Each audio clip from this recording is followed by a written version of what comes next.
So I'm 25 years old. 25, I'm getting old. But like I said, I was born in Brewton, Alabama. I went to WSNL High School.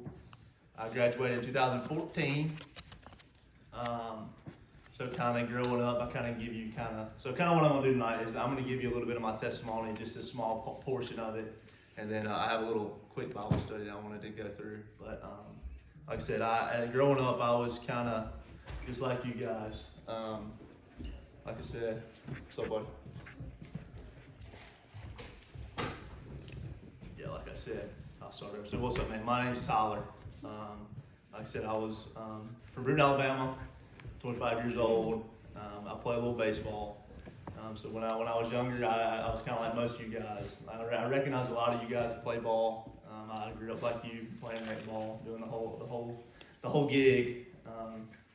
So kind of to progress through my story, I was a pitcher and a catcher. I'm still a pitcher, kind of.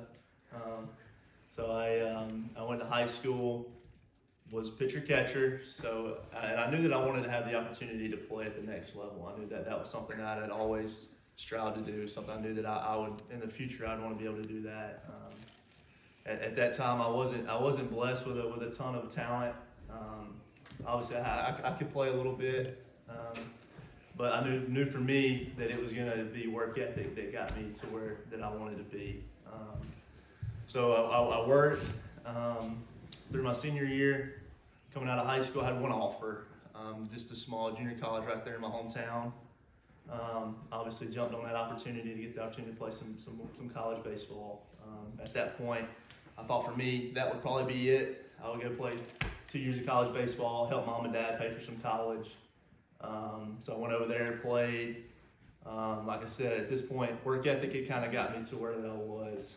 So I continued to work hard and just to help my team win. You know, that was kind of what my goal was, help my team win.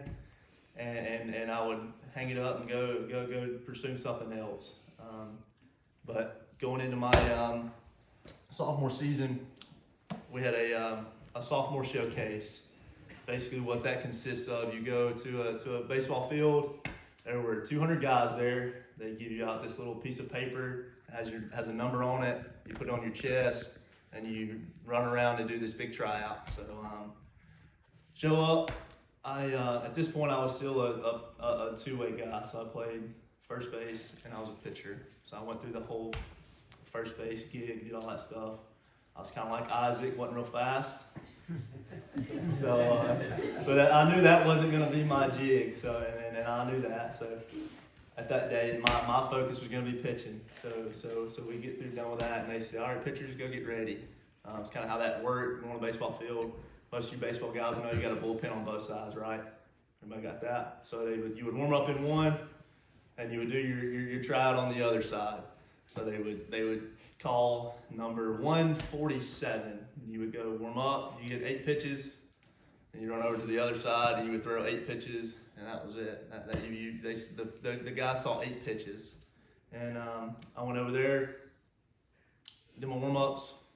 I went over there, did my thing, and I'll be honest with you, I don't think the catcher caught 1 pitch. I was absolutely all over the map. So I come back, Dad called me. He said, "Hello, man, how'd it go?" I said, "It was, just okay. Probably won't hear anything back. Let's try to find a job, Let's go. Let's try the next option,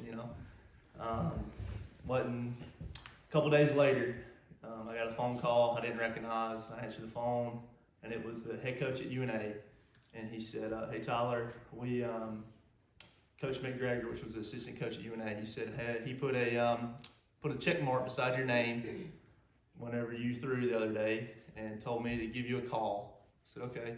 He said, "We would like to have you and your parents come up here for a visit." I said, "Okay." At that point, I was thinking, maybe a walk-on, maybe they'll give me a chance just to play. That would be enough for me. I show up to UNA, 4.5 hours. Pretty good drive. So we got up here and go in. Coach King sits me down, and he actually offered me a full ride to come play baseball at UNA.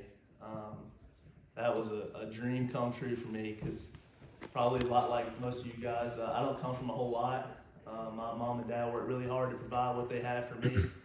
And at that time, I wanted to do my part to help them, provide for me and provide for my future. And as soon as I got that offer, it was a no-brainer. Let's go. We're going. I've never been further than 30 minutes from home. So I'm just a small town, hometown boy. I'm like Kai and Key, little deer hunting. That's all I'm looking to do. That's it for me. Okay. So the Lord, He said, all right, Tyler, it's time to move 4.5 hours away from home. And you'll see throughout this story how things kind of fall in place for me. I moved 4.5 hours away from mom and dad. Didn't know anybody. I walked into school. I didn't know anybody. So the junior college that I went to was probably about the size of your guys' high school. So small. And I get on the campus at UNA, and I can't even find a parking spot, much less my classroom. So I was in panic mode, just trying to figure out, how to make this work. So I ended up, just struggling my way through, got going, and kind of the same deal as when I was in junior college. I knew that surely this is the tip top for Tyler's baseball career. Let's work hard and do what we can to help our team win. That was my goal. That was Tyler's goal for Tyler. That was Tyler's goal for Tyler. But literally, I had no idea what the Lord had in place for me. So he, like I said, I worked really hard. I don't really like talking about what I did, but at my 2 years at UNA, I had 2 pretty good seasons, and had worked my way into an opportunity to hopefully play some professional baseball. I had got a few emails and stuff like that to fill out and maybe get drafted. So at the time, I graduated my senior season at UNA, and I went to work for the power company. I was gonna do that deal. So I'm working at the power company. I was there like 3 weeks, and the draft came around. So the way the draft kind of works, so you have like the first 5 rounds on day 1, and then you'll do like 6 through 20, and then 20 through 40 at that time. That was kind of how it worked. So the first 2 days go by, day 1 goes by. I'm at the power company. I was actually shadowing a guy. I said, hey man, if we could just stay somewhere I have service. That's probably far-fetched, but just maybe. I may get a phone call today. He said, yeah, we'll try to do that. On day 2, I said, hey man, if you don't mind, maybe, who knows, maybe. He said, okay, yeah, we'll do that. Well, come day 3, I said, as long as we don't have service today, that's where I want to be. So I was gone all day. We were working or whatnot, and got back in about 5 that afternoon, and we got back to where I had service, and my phone went nuts. I think I had like 500 text messages, and obviously the Baltimore Orioles had drafted me in the 30th round. Dream come true for small town Tyler. That stuff doesn't come around for people like me where I'm from. But the Lord had a plan for me. If you don't get anything else tonight, that's one thing I want you to get. The Lord has a plan for each and every one of us, and He's preparing you day in and day out for that journey. Whatever that calling is for you, He's preparing you. So anyways, kind of fast forward. So I get drafted. I don't even remember what day it was. It wasn't 2 or 3 days. They said, Tyler, you're gonna be flying to Sarasota, Florida. I had flown one time in my life, and it was a disaster. I hated it. So they said, okay. So I said, all right, Mom, Dad, I guess I'm going to Sarasota, Florida, which is about 7 hours from home. Okay? So I want you to notice how the Lord prepares us for things. Tyler moves to UNA, 4.5 hours away from home. Okay, and then all of a sudden, all he's doing is preparing us for that next step that we take. All of a sudden, now I'm 7, 8 hours away from home. He's just slowly preparing us throughout our journey. So I go down there. I was there for 5 or 6 weeks. Pitched okay, and I got a call one day and said, "Hey Tyler, you're gonna move up and go to the next level." I said, "Okay, whatever. You're gonna be flying again, of course." flying. And mind you, I had way overpacked. I didn't know what in the world I was doing. I had like 4 suitcases. I was lost. But they said, all right, you're going to fly into New York. I said, okay, way away from home. So I get off the plane, and like you say, people that talk like I do don't fit into New York. So everybody knew that I wasn't where I was supposed to be. And I got all this crap everywhere, and it's just a disaster. And I'm 18 hours from home. I can remember getting off the plane. I landed. I didn't know what baggage claim was. I will go to baggage claim. I can't find. I lost my bag. I've lost this. I called Mom. I said, Mom, book me a flight. I'm coming home. I'm done. I have had enough already. And thank goodness she was able to talk me through, and I stayed and pitched, whatever, did all that. Let's fast forward a few years. I played ball for a couple years, and then let's jump to this past season. Okay, so like I said, I was drafted in the 30th round. Okay, I was the latest round draft guy to sign in for the Orioles. Okay, so once you get to a certain round, you don't have to sign. Okay, so I was the latest draft round, or the latest guy to sign in my draft class. And to kind of speak to what the Lord does, I have been the fastest moving player for my draft class, and yet I was chosen last. If that doesn't speak to what the Lord is capable of, that's not, trust me, that's not a tick for Tyler. I promise you it's not. But the Lord has moved me to places, and I could be here all night telling you the reasons and the whys as to why He's moved me to these certain places. But so we move into this season. I was in AA. I was pitching, doing okay. So I started battling some arm trouble. And I actually got moved up to AAA, which for any of you guys that know, that's the step below the big leagues. I was up there, and I was kind of up and down. And I actually got sent back down to AA, went out for an outing, and my arm was gassed. I ran out of bullets. And come to find out, I had tore a ligament in my arm. Okay, so at this time, you look at God. What are you doing here? You know, you brought me this far. What's your plan for me? And at this point, I'll be honest, guys, I don't know what that plan is. I'm still kind of recovering from it. But right now, I know I've seen the doors He's opened, and I've seen the doors He's closed, and I know without a shadow of a doubt that He's going to open a door for me and it may not be but for one person. It may not even be for me. It may just have been for tonight that Tyler's still playing ball. That hopefully that I got the opportunity to come speak to you guys, and if that's it, then that's enough for me. And so as like I said, as of right now, I don't know what God's plan for my injury is, but I do know that He's gonna lead me to the right people and allow me the opportunity to speak to whoever it is or do whatever it is that I need to do. So that's kind of where I'm at. I leave for Sarasota Sunday afternoon. I'll go down there and start my rehab stuff. I'll be down there for 6 months. That's not my cup of tea, but that's where I'm going to be.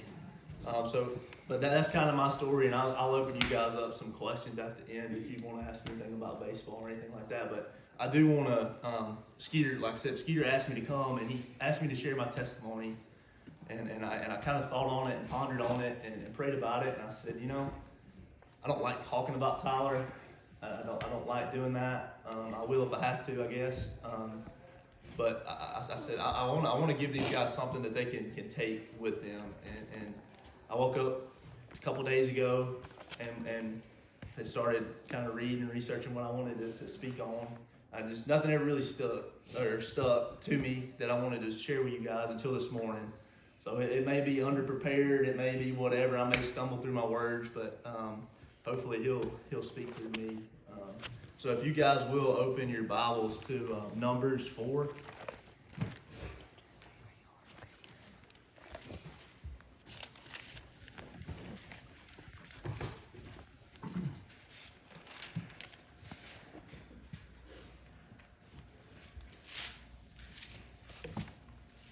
I'm 14, I'm sorry.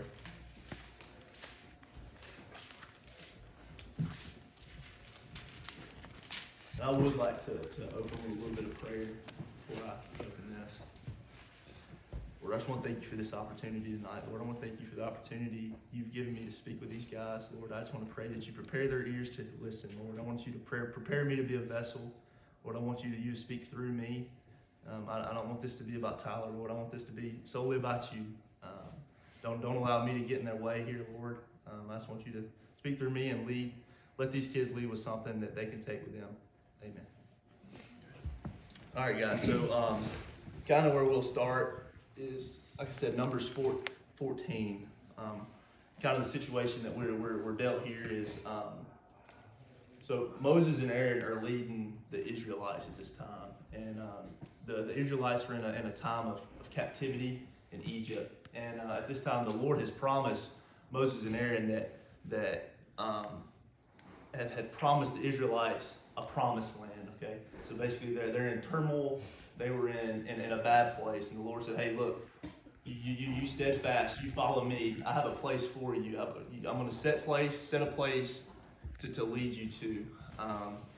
So as we read into 14, so kind of the title of this message, I guess, would be the call to be different. Okay, we as Christians, we should look different, we should be different, we should act different. Everybody agree with that? So we shouldn't blend in a crowd.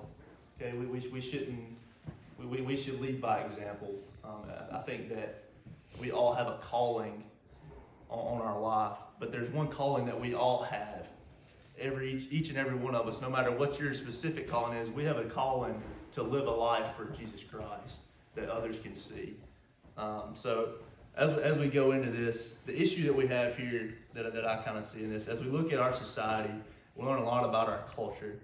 There are various expectations placed on us and even pressures to fit into a certain mold of society. Many of these attitudes, perspectives, and behaviors do not match that which God would desire us to have. Everybody kind of agree with that? So in society today, there are certain ways that society expects us to act. There's certain ways society expects us to dress. There's certain ways that they expect us to have this certain attitude, this certain character. Everybody agree with that? But right here it states that God has a way for us. Okay, so we don't have to be like society or the mold that society has in place for us. It's okay for us to stand out. It's okay to stand up for Jesus Christ. Okay, it's okay for us to be different. So let's go into starting Numbers 14, 1 through 9. So at this point, the Israelites are complaining after leaving Egypt to seek out the promised land, to only find themselves in the wilderness. The children of Israel are angry at Moses and Aaron for leading them into the wilderness. However, so whenever God promised the Israelites the promised land, Moses and Aaron sent spies out into the wilderness to spy out this city called Canaan. Okay, so these spies come back and say, "Hey, this is a great city. This is something that we need to pursue." Okay, so at this point, Joshua and Caleb were two of the spies that came back from this exploring of the promised land. Everybody got that?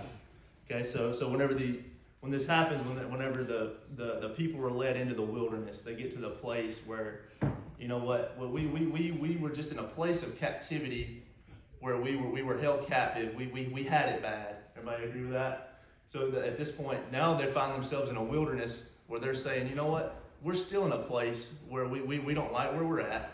It's not where we want to be.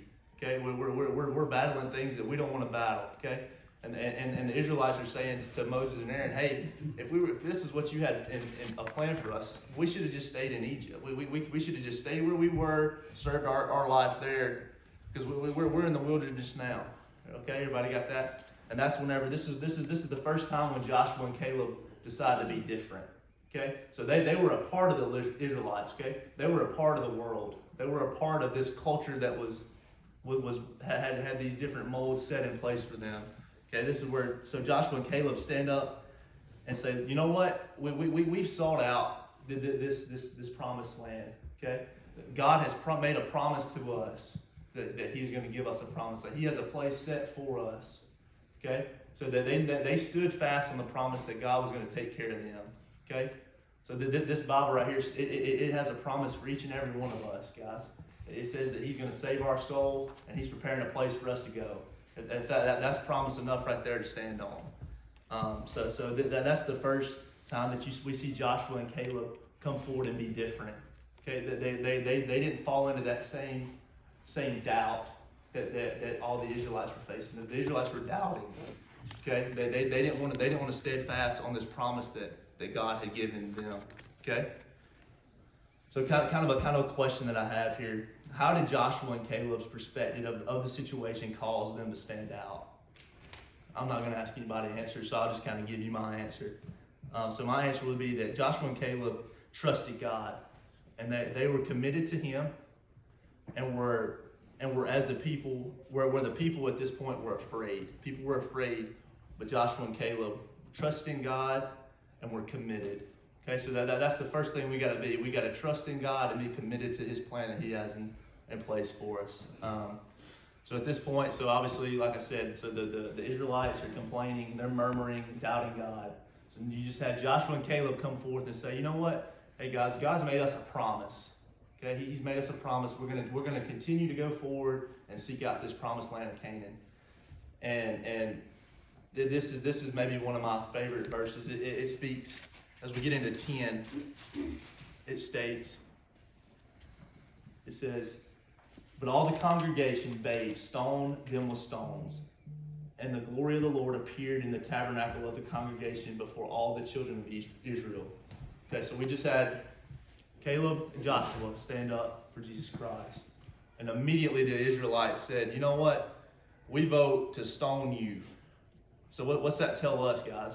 That whenever we stand up for Jesus Christ, it's not going to be an easy road. That's why a lot of people think Christianity is just an easy path. However, it's not. There's gonna be persecution. There's gonna be people that come at you and say, you know what?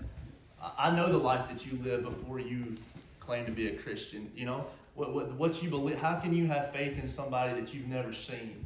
There's gonna be many people that come at you and persecute you and try to come at you with doubt. Okay. Today, if you stand up for Christ, or is somebody gonna try to stone you? I doubt it. Right? They're probably not gonna stone us. But what they will do is they'll try to put a blemish on our name. You know what? Hey, Skeeter, we know what you were before. How can we put trust in you? You know, there's ways that the enemy will attack us. Okay, so when we stand up for Jesus Christ, we better be ready for the attacks of the enemy, because he's coming. I promise. Okay, it's not going to be an easy road, but what it says here is there's a promise. There's a promise for each and every one of us that He'll save our soul. He came for each and every one of us just as we were. Okay, not a single one of us in here deserved what He did for us, but He did it anyways. Okay, and He's made a promise to us. So I had another quick question that I had. What did the Israelites think of Joshua and Caleb? Well, obviously they didn't like them. They didn't like the fact that they were different, right? One could almost say that they hated them, right? Because they're in their own little pity. You know, poor pitiful us. We're stuck in the wilderness. We were just in a place we didn't like, and now we're in a wilderness. So this isn't what we wanted. And then all of a sudden you have somebody who stands up against what they're saying. So obviously they weren't big fans of them, right? Okay. But whenever we stand up for Jesus Christ, there's something we can always know. There's always a reward for whenever we stand up for Jesus Christ and what He has in place for us. And we see that as we continue through 14. Just a quick note. So in verse 30, Joshua and Caleb are the only ones to receive the blessing of Jesus Christ. Okay, and as we go forward, you'll kind of see that. I do want to read verse 24. It'll show you. But my servant Caleb, because he had another spirit with him and had followed me fully, him will I bring into the land whereinto he went, and his seeds shall possess it. Okay, so there's the promise. Okay, at this point, Joshua and Caleb had sought out the promised land of Canaan. Okay, everybody got that? So we had the Israelites who kind of doubted the promised land. And when we get here, this is the first time it shows that Caleb was different. Okay? we kind of lose track of Joshua. It doesn't say Caleb and Joshua were different, but it says that they were different because he had another spirit with him and had followed me fully. Him will I bring into the land in which he sought out. That tells us that Caleb was different. Okay, I don't know about you guys, but for me, I want to be a Caleb. For me, I want to be different. I want the Lord to trust me enough to put me in situations where he knows that it would be easy to fall into the crowd that I'm in. It would be easy to fall under the peer pressure. But I want him to trust me enough to say, you know what? I know without a shadow of a doubt, if I put Tyler in this situation, I trust him to make the decision that's going to bring me, that's going to glorify me. That it's not, he's not going to tear my name down. And I promise you, the enemy will test you. Okay, he wants to get every blemish on your testimony that he can. Okay, but what that means is, I don't know how many of you guys can drive. We got any drivers in here? So Trey, okay. So the opportunity for us, sorry Trey, forgot about you. But you know, whatever it may be, you know what, there's a party Friday night, Trey. Trey, you want to come? Well, okay. So let's say this Friday Trey wants to go to the party, but next week, you know, he wants to stand for Jesus Christ. What he does is he puts a blemish on our testimony to where that people can't put the trust in us that we need to lead them to Jesus Christ. So, like I said, in 24, God, he rewards Caleb for having been different. He gives him the promised land that he had promised to all the Israelites. Everybody got that? So he had promised all the Israelites, but in their doubt and their lack of confidence in Jesus Christ, they lost their promise. But however, Caleb stood fast, and he knew that if he was confident in who he was and in the Christ that he served, that he knew that there would be a promise to come forth. Okay, like I said, our promise is he went and died on the cross for each and every one, and he promised us everlasting life. That's our promise, guys. That's what he promised each and every one of us. And all we got to do is be different. We got to stand up for him and be different. Okay, so I do have that's just kind of the first little part. I want to hit one more small part. Let's go to on how to be different. Okay, so I've told you that we want to be different. Let's kind of hit on how to be different. Okay, Jacob, you want to read yours right there real quick? And be not conformed to this world, but be ye transformed by the renewing of your mind, that ye may prove what is that good and acceptable and perfect will of God. Yes, sir. So like I said, did you hear that? It says, do not conform to the world. So we live in a world, like I said, that has different molds set in place for us that it expects us to follow. It expects us it expects us to go out and drink on a Friday night. It expects us to have to speak this certain way. It expects us to react to certain situations in a certain way. Okay, but right here in 12:2, it says, "And be not conformed to this world." Okay, so what that tells us is God has not called us to blend in. He's not called us to fit that mold. Okay?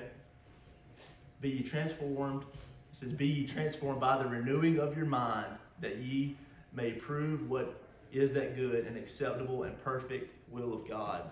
So in studying that, obviously I kind of knew the definition of conformed, and I thought I knew a fairly bland definition of transformed, but I decided a lot of times in my Bible study I like to just look up different words, just kind of see a new translation of that word.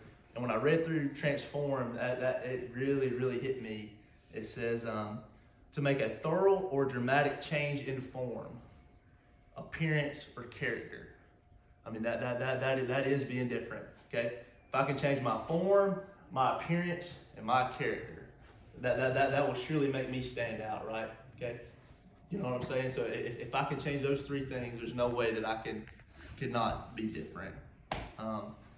So I want to go, you got your Bible, Skeeter? Mm-hmm. You turn to Matthew 5, 10 through 16. Matthew 5, what? 10 through 16.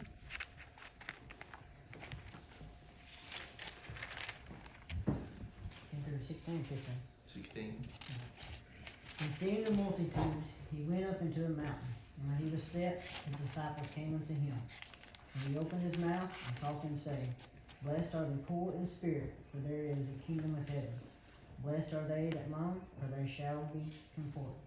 Blessed are the meek, for they shall inherit the earth. Blessed are they which do hunger and thirst of righteousness, for they shall be filled. Blessed are the merciful, for they shall obtain mercy. Blessed are the pure in heart, for they shall see God. Blessed are the peacemakers, for they shall be called the children of God. Blessed are they which are persecuted for righteousness' sake, for theirs is the kingdom of heaven. Blessed are ye, when men shall revile you and persecute you, and shall all manner of evil against you falsely for my sake. Rejoice and be exceeding glad, for great is your reward in heaven. For so persecuted for they prophets for which before you. Ye are the salt of the earth. But if the salt have lost its savour, wherewith shall it be salted? It is thenceforth good for nothing, but to be cast out, and to be trodden under foot of men. Ye are the light of the world. A city that is set on a hill cannot be hid. Neither do men light a candle, and put it under a bushel, but on a candlestick, and it giveth light unto all that are in the house. Let your light so shine before men, that they may see your good works, and glorify your Father which is in heaven. Yeah, so as it talks early in that passage there, it tells us that we will be persecuted, like we talked about, like Caleb and Joshua, when they stood up against the Israelites and said, you know what, we're going to stand with Jesus Christ. They were both persecuted. And that tells us right there that us, as being followers of Christ, we will be persecuted. But it said just right there that he has promised us a land. He has promised us heaven, everlasting life. Okay? You got that? So then the back half of that passage, it speaks of the light that we have. Okay, so what man are we to have a light and cover it? You know, we have a light inside our heart and inside our life that is to be shown to the world. Okay, so we have to be confident and trusting and have faith in our Jesus Christ, and know that and be comfortable going out and showing the light that He is through us. Everybody got that? So we have to be confident and know that He is on our side, and if He's with us, who shall be against us? You know what I'm saying? So the last one that I did want to read would be you read Romans 8, Liz, 29. For those God foreknew, He also predestined to be conformed to the image of His Son, and He might be the firstborn among many brothers and sisters. Right. So like it says, our goal is to be conformed into an image of Christ. So day in and day out, we should live a life that is pleasing to Christ, and that we could say it looks like Christ. So we all know what a life that follows Christ looks like, and that's what we should try to conform and mold ourselves in. Not mold ourselves into what society wants us to be. Mold ourselves into something that looks like Christ, that is willing to follow Him, no matter what the situation I may face. It's really easy to praise God when you just threw three shutout innings, you know, with 6 strikeouts. But it's tough when you went 2/3 with 2 homers and 6 earned. Everybody got that? You know, it's real easy for me to come off the mound and curl hop my glove into the bleachers. Okay, and that you guys are going to face total different issues compared to what I face. You know, you guys may be facing, you know, is here little Susie is that has a little tear in her jeans, and everybody thinks it's funny, and it's real easy to point and laugh at her. And it may be your guys' light to refrain and say, you know what, Susie, I got an extra pair at home.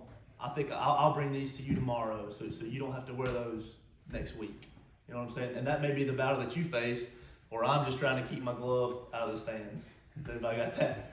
So that's the difference in each and every one of us battle on a day in and day out. You know, and you're gonna you younger guys. I know I've kind of looked at you guys, but as you get into high school, it's gonna be something different. Like I said for Trey, it's gonna be, hey Trey, you wanna go hang out at so and so's house? Where I know that last weekend there was alcohol at that person's house. You know, that's probably not a good scene for Trey to be at. That's the next battle that you're going to have to face. You understand that? So there's going to be a constant change in trials that we each have to face. But it's real easy to say, you know what? You know, I didn't this week. I didn't go, so it's real easy for me to come to school and say, hey, you guys, you know, you shouldn't be at those places. You know what I'm saying? It's real easy to say when I made the right decision, but when I've made the wrong decision, when it's tough is when I've made fun of Susie. You know what I'm saying? And I have to come back and say, hey, Susie, I'm sorry for what I did, but I want to apologize to you and say that's not Christ-like. That's not what I want to be. And I fall daily, but I want to apologize to you. I want to be bigger than that situation the next time it comes. Okay? So kind of in conclusion, as followers of Christ, we're not called to look or act weird. Okay, that's what people think. You know, Christians, you're the weirdo. You're the one that can't do anything. You don't fit in. You dress weird. You talk weird. You're not cool. You don't have fun. You go to school. You go home. You don't do anything. That's what people think Christians are. That's not what Christians are. I have just as much fun as anybody in the world. Like they could tell you I'm just the biggest cut up and whatever. We're gonna go home in a minute, play pig on a little thing that hangs up on the door. That's what we're gonna do. That's fun. That's what we like to do. Ain't that right, Jacob? That's what we enjoy. You know, and that's fun for us. Okay, but we're not called to be weird by being Christ followers. Okay? But we are called to rise above the norm. We're not called to be what society has in place for us. We're not called to be what they think we're supposed to look like. We're supposed to rise above the norm and live a life that glorifies Christ. Others may not like it or even understand it. They don't have to understand why, you know what, whenever we clinched to make the playoffs in 2019, and there was gallons of alcohol in the locker room. They don't have to understand why Tyler doesn't partake in that. That doesn't have to be a part of what Tyler does. Or whenever the bus leaves and they stop by the strip club and the bar to let you off, why Tyler stays on the bus to go back to the hotel. They don't have to understand why that's the decision I make. But what they do need to understand is the reason that I was there was because I was going to make that decision. They were going to see that I wasn't going to fall into whatever that may be. They were going to see that I'm going to be different. I'm going to be a Caleb. Okay? I'm not going to be an Israelite that whenever I get in the wilderness, I'm going to say, you know what, God? Why wouldn't you just left me where I was? Why wouldn't you let me graduate from college, go work at the power plant, and live my happy life? Why wouldn't you let me do that? Why would you leave me here to face this battle? You know why? Because there was people that needed to see me make that decision. You know what? Somebody needed to see me bring those pants to Susie to say, you know what? I want what Isaac had to bring that to Susie. I want to see somebody who would stand up for her. You know what I'm saying? Like I said, God puts us in situations day in and day out. Okay, we can either make the right decision and be different and be a Caleb, or we can continue to fall into what the Israelites did. And you know what? Say, you know what? God, you've promised us something. You have a place for us to go. But instead, we're going to sit here and complain about the current situation that we're in. Okay? As opposed to looking forward to what you have for me. Everybody got that? Let's see, or even understand that. But even we are determined to live our lives for God, we will be different. Okay? We will be different. So I want to leave you guys with this. It's just a simple question. In what ways will you be different so that people will see Christ in you? What are you going to change this week that's going to prove that you're different, that you're not the old Kai, you're not the old Cole. You understand that? Well, you're going to stand out and be different. Okay? That you don't have to be like that. You can stand out and make a difference and be different. So guys, that's all I have.